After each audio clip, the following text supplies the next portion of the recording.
Olá pessoal, bem-vindo e bem-vinda ao canal Amuinvest. GGRC11, vale a pena? Venha saber.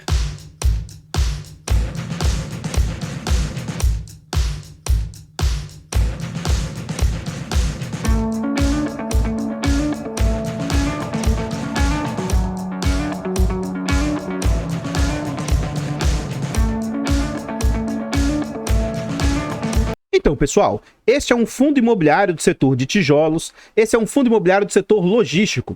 Ele é um fundo que foi lançado no mês de maio de 2017, é um fundo de base 100. A Zagros é a gestora, ele tem mandato híbrido e ele conta atualmente com liquidez muito boa, negociando em média 1.200.000 por dia. É um fundo para investidor em geral, qualquer pessoa pode comprar. Ele tem nota 4 de 5 no site e ele conta atualmente, ele participa do IFIX com 0,81%. E tem mais de 7.700.000 cotas. Ele está sendo negociado a um PVP de 0,91, o que indica que ele está com 9% de desconto. Então note, atualmente ele tem um patrimônio de 966 milhões e o mercado está aceitando pagar 883 milhões. Então ele é um fundo de base 100, cuja cota hoje vale 124, ou seja, é um fundo que teve valorização na sua cota, tá? E desses 124, o mercado está aceitando pagar 113. Tendo o mês 11 como referência, é um fundo que já conta com mais de 102.000 cotistas. Nesse slide a gente vê as negociações do fundo, atualmente R$ 113,00, mínima de 101 e máxima de 124. Então a gente vê que, baseado no último ano, esse fundo está ali intermediário, né? Um pouco acima da máxima, abaixo da mínima, né? Está ali mais ou menos no meio do caminho. Como o fundo atualmente tem base de R$ 120,00, deixa eu ver se é 120. Ele está com base de R$ 124,00. Então vamos traçar aqui uma linha para ser mais ou menos esses R$ 124,00. O que acontece? Esse fundo veio ao mercado a 100, não a 124. Então durante o ano de 2017, esse fundo estava sendo muito bem negociado, porque ele não veio a 100 e já começou a valer 120 e poucos, né? Então ele recua para próximo de 120 ali durante os anos de 2018. Durante os anos de 2019, o mercado estava bem eufórico. Então esse fundo provavelmente ainda não valia esses 120 e pouco, talvez 110, 115. Então esse fundo chega ali, ó, a R$ 150,00. Então o que eu quero mostrar para vocês? Bons fundos imobiliários de tijolos, tá? Bons fundos imobiliários de tijolos, comumente eles são negociados acima do seu VP em momentos em que o mercado está um pouco mais otimista. O que a gente observa atualmente? Atualmente o mercado está mais pessimista, né? Então é comum também que os ativos comecem a ser negociados também abaixo do seu VP ou próximo ao VP. Durante a questão pandêmica, as cotas do fundo chegaram a incríveis R$ 94,00. O fundo se recupera rapidamente, fica próximo ao seu VP ali, né? Pelo menos eu não sei se nessa época já era 125. Novamente o fundo dispara, voltando de novo a patamares próximos de 150. Então é o seguinte, não tem como o seu pai de Ná, mãe de Ná aqui, prever quando que esse fundo vai ter uma negociação bacana. Mas, olhando o histórico, em algum momento, esse fundo deve voltar a patamares de 140, 150 reais. Quando, amor? Aí, se eu soubesse, né, essa é a pergunta de R$ 1 milhão. Aí, durante os anos de 2020, 2021, começa a ter a situação pandêmica, o fundo começa a sofrer um pouco mais, ó, aí já começa a cair para a faixa de 140, começa a orbitar o seu VP até um pouco abaixo. Já nos anos de 2021, o fundo começa a sofrer bem mais. Então, ele tem lá novembro de 2021, o mercado machuca muito os fundos imobiliários. Esse fundo ali chega a incríveis de R$100, próximo à situação pandêmica, né? Algo bem incrível. Depois o fundo volta próximo ao seu VP, né? Agora entre os meses de maio e recente agora. E de novo, parece que é o rally, né, de novembro. Agora em novembro o fundo vem no movimento de queda bem grande. E começa a alcançar o patamar de mais ou menos R$113. Então, pessoal, antes da gente continuar vendo a respeito desse fundo imobiliário, eu gostaria de pedir humildemente, por favor, deixa o like, comenta e compartilha. A interação de vocês aqui no canal ajuda muito no seu crescimento. Nós temos a meta aí de chegar a 15 mil inscritos. Se quiser nos ajudar, se inscreva no canal e ative o sino. Temos também a opção de membro. Se você gosta do canal e quer nos apoiar, torne-se membro a partir de 10 centavos por dia, R$ 2,99 por mês. Acho que isso não vai apertar vocês, mas ajuda muito no crescimento e desenvolvimento e vocês ainda têm benefícios. Vocês têm acesso antecipado a vídeos, participam do grupo fechado do Telegram e tem preferência quando pede um vídeo aqui no canal. Então, muito obrigado a todos vocês que colaboram. Eu gostaria de agradecer imensamente aos últimos membros, o José Amice, o Pedro Henrique e o Luiz Rafael. O Luiz Rafael renovou o clube de membros, e aí o Pedro e o José são membros novos, e o José ainda se tornou logo membro Silver, que é um pouquinho mais caro. Então, muito obrigado. Se você é membro e ainda não participa do grupo do Telegram e quiser participar, me manda uma mensagem aí que eu mando o link para vocês. Eu estou tentando tirar uma certificação CEA, estou estudando aí durante as pausas de expediente, sempre que eu estou assistindo um vídeo aí que eu posso, eu estou vendo um curso aí, videoaulas aí sobre essa certificação, e caso a gente consiga tirar essa certificação, a gente se torna um profissional do mercado. Quer nos ajudar a tirar essa certificação? O Pix, amuinvest@gmail.com, qualquer doação ajuda muito a gente aí, muito obrigado. Como esse é um fundo com bastante histórico, a gente consegue ver na média o que esse fundo estava pagando, tá? Então o que acontece? Para fundos de papel, você vai ter mais ou menos uma estabilidade nos rendimentos, porque é algo um pouco mais previsível. Tem oscilações sim, porque depende da inflação ou do CDI, da Selic, o que seja, mas você tem uma previsibilidade maior. Já fundos de tijolos, bons fundos de tijolos, o que você espera?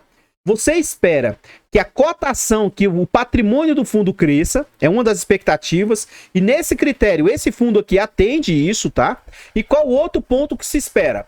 Você espera comprar um fundo que pague um valor X de dividendos e que ele vá aumentando gradativamente com o passar do tempo. Por quê? Ora, se você tem uma casa e põe ela para alugar, você quer alugar num mês, você quer alugar por R$500, daqui 1 ano, 2 anos, você quer alugar por 600, depois por 700, 800 e assim por diante. Você quer que aos poucos o aluguel o rendimento vá crescendo.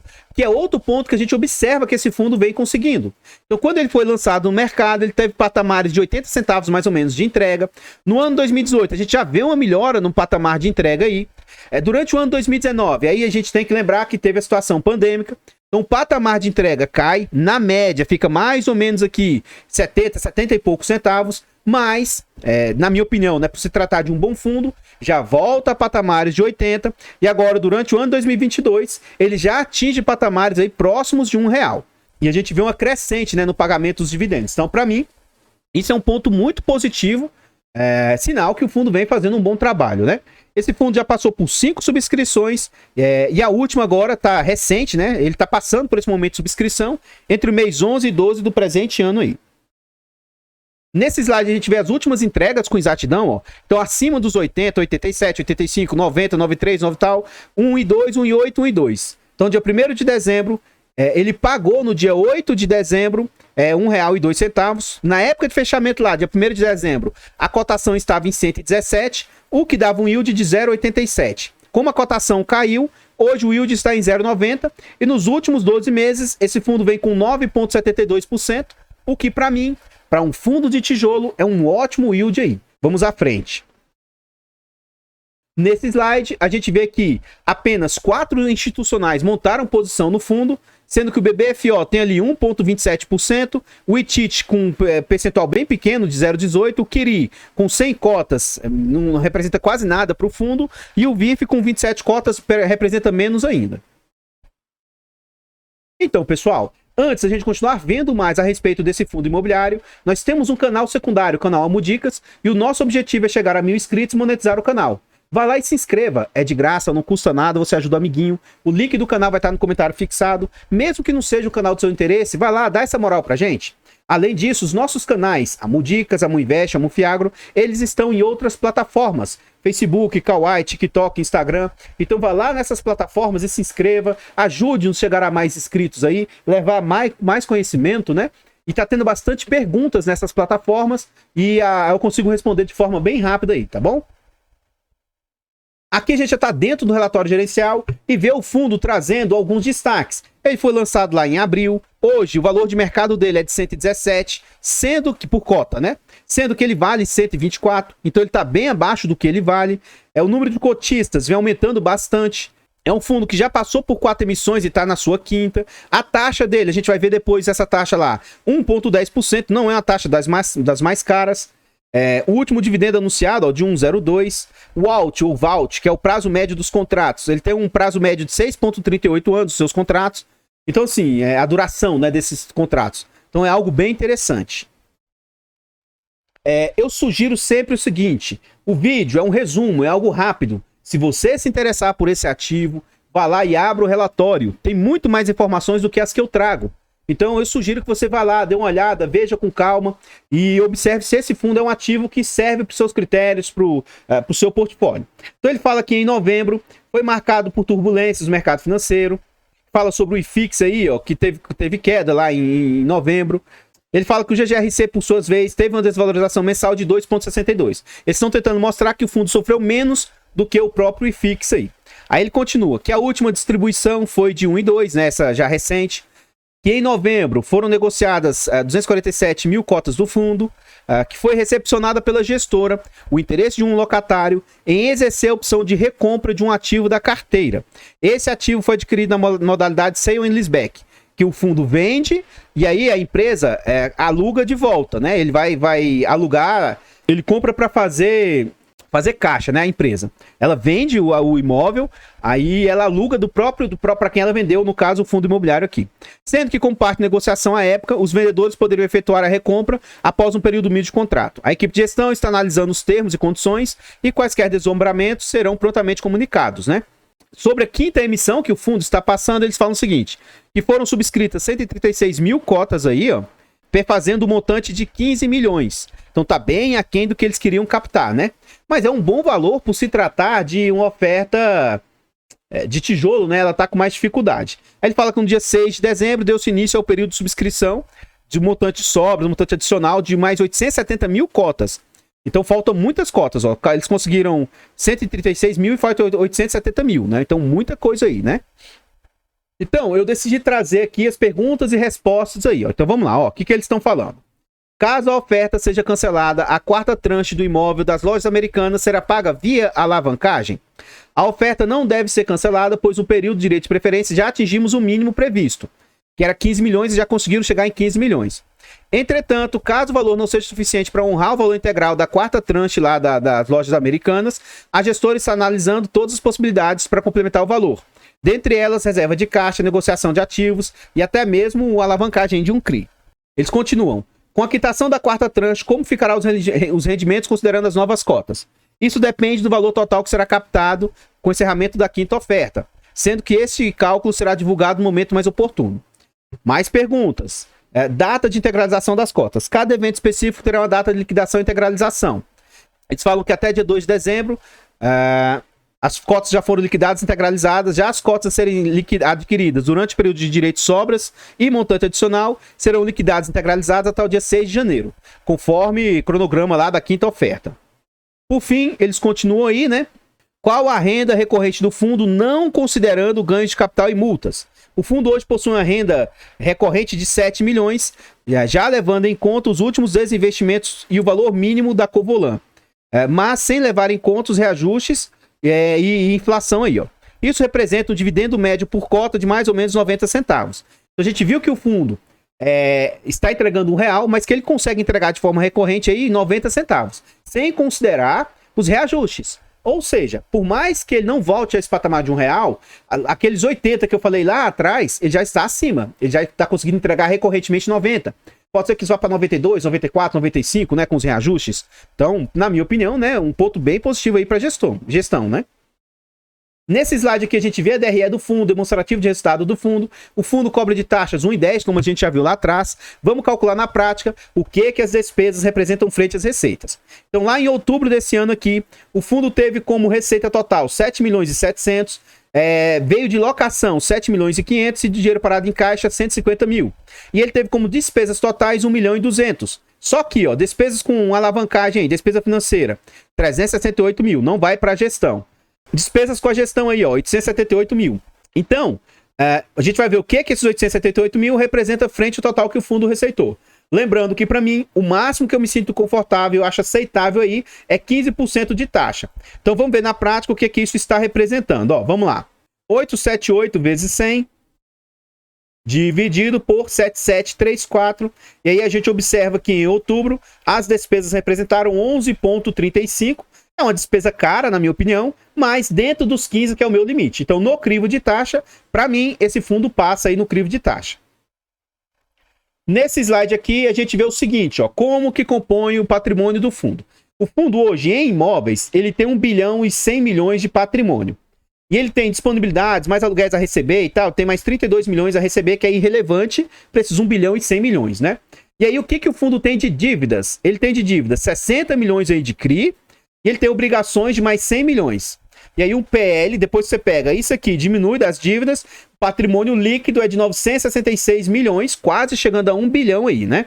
Aqui ele mostra o resultado do fundo, o que é que cada um dos devedores, dos inquilinos, representam para esse resultado. Então ele mostra a Etera, Ambev, isso em novembro, e também mostra no semestre. Então o que a gente consegue observar, e é um ponto de atenção, caso você deseje ser, você tem a opção por ser cotista do fundo, ó. Então, esse fundo tem uma dependência grande da Ambev, ela representa 18% das receitas do fundo, ele tem uma dependência grande de lojas americanas, que representa ali mais 17,57% das receitas do fundo. Então, tem que ficar bastante atento a esses dois inquilinos, porque se por algum motivo eles atrasarem, tiverem alguma dificuldade financeira, começar a ter inadimplência, ou até mesmo abandonar o fundo, sair do fundo, isso pode causar um impacto aos resultados do fundo. Lógico que não é bem assim, porque tem contrato e tal, mas é um ponto de atenção que vocês têm que olhar, tá? Vamos à frente. Aqui a gente vê os tipos de receita, né? Quando que tem o cronograma de reajuste. Então a gente vê que setembro, janeiro, dezembro são os meses que tem maior impacto quando tem reajuste. Abril também com bastante reajuste. E as regiões que representam o fundo. Então ele está na região sudeste, centro-oeste, não tem ativos na região norte, está na região nordeste, região sul, sendo que a maior parte, né, esmagadora, está na região sudeste dos seus ativos. A gente vê que esse fundo aqui, inclusive as pessoas sempre me cobram, Amu, por que esse fundo não está nos top fundos aí naquela série que você traz para o canal, para os melhores fundos logísticos? Porque para mim esse fundo ele é um híbrido. Apesar de alguns considerarem o setor industrial também logístico, eu não considero. Tanto que ele faz essa distinção, tá? Esse é um fundo que ele tem galpões logísticos e ele tem galpões industriais. O galpão industrial você não pode considerar da mesma maneira. Inclusive, ele tem hoje um percentual maior em logístico, quase 54% e 46% industrial. A gente vê também o seguinte, que comércio, 22% dos seus inquilinos, metalurgia 22%, alimentos e bebidas, 16%, petroquímico, 13%, têxtil, 14% e assim por diante. Os seus reajustes, quando tem, a grande maioria é pelo IPCA, tá? 93%. Ele tem também pelo INPC e pelo IGPM. E os seus contratos aí vai começar a vencer a partir de 2025. Então tem uma certa folga, né? Até lá. Tem bastante prazo. O que dá uma certa segurança aí para os investidores, porque quando começa a vencer contrato, isso traz um certo estresse, né? Uma certa dúvida, e isso pode causar saídas, durante o período vacância e tal, isso pode impactar o fundo aí. Então aqui 2027 vence mais 21%, 28%, 13%, e a partir de 2030 vence ali o restante dos 38% dos contratos. Então pessoal, o que eu tinha para trazer a respeito do GGRC são somente essas informações. Por favor, vá lá no nosso canal secundário Amu Dicas e inscreva-se, dá essa moral pra gente, ajuda demais, muito obrigado, o canal tá crescendo bem. E fico muito feliz e satisfeito com vocês que ajudam, tá bom? É de graça, não custa nada e você ajuda amiguinho. Vá também lá no Facebook, Kawaii, TikTok, Instagram. Vá nessas mídias, se inscreva, sabe? Tá crescendo devagarzinho lá, mas a gente precisa ter um percentual maior lá. Então agradeço a vocês que colaboram. Muito, muito, muito obrigado. Nesse vídeo aqui, deixa o like, comenta e compartilha e diz aí pra nós. E aí? Você conhece esse fundo imobiliário? Você tem cotas dele? Você investe nele? Você acha que ele é um bom fundo imobiliário de tijolo? Comenta para nós aí que seu comentário é muito, muito importante. Eu particularmente não tenho esse ativo. Ele é muito bom na minha humilde opinião, mas por ele ter um percentual alto industrial, isso me fez ficar fora dele. Mas a gente vê que é um fundo que está redondinho, tem boas entregas de rendimento, é um fundo que tem valorizado a cota dele, tem aumentado o seu patrimônio, né, crescido, seus imóveis têm conseguido ter valorização, é um fundo que tem conseguido melhorar os dividendos entregues, então na grande maioria eu vejo ele mais positivo do que negativo. Tem aquelas concentrações de inquilino que, infelizmente, é algo normal, tá? Não é algo que me traz tanto conforto assim, mas não é nada que me assusta ou que seria um impeditivo para investir nesse fundo. Contudo, não é o ativo que eu escolhi para ter. Esse meu ponto de vista de eu não ter, não significa que isso seja um ativo ruim, pelo contrário, na minha opinião ele é muito bom, e também não significa indicação de compra, venda ou manutenção do ativo. Então, por favor, compartilhe o vídeo, ajude-nos a levar conhecimento da educação financeira a mais pessoas, ajude nessa meta aí de 15 mil inscritos, dá essa força pra gente. Então se inscreva no canal, torne-se membro, 10 centavos por dia, R$ 2,99 por mês. Muito obrigado, José, Pedro, Luiz, Rafael, obrigado de coração. E se você também quiser nos ajudar a tirar a certificação CEA, ou fazer uma doação para a gente investir na carteira pública do canal, o Pix, amuinvest@gmail.com, qualquer doação será muito, muito, muito bem-vinda. Obrigado de coração. Eu vou ficando por aqui, vou deixar passando mais alguns slides a respeito desse fundo e eu espero encontrá-los nos próximos vídeos. Fiquem todos com Deus, tenham um bom dia, uma boa tarde ou boa noite e... fui!